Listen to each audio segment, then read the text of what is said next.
Həqiqət dediyimiz şey nədir?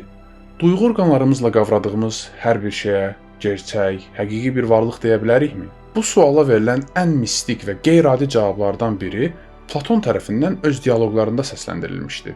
Platon radikal bir şəkildə gözlə gördüyümüz, təcrübə etdiyimiz və ya ümumi sözlə desək, fiziki dünyada qarşılaşdığımız hər bir şeyin real olduğunu inkar edir. Platona görə duyğu orqanlarımız aldadıcıdır və buna görə də əsl gerçəkliklər olan ideyaları yalnız və yalnız zehnimiz sayəsində qavraya bilərik.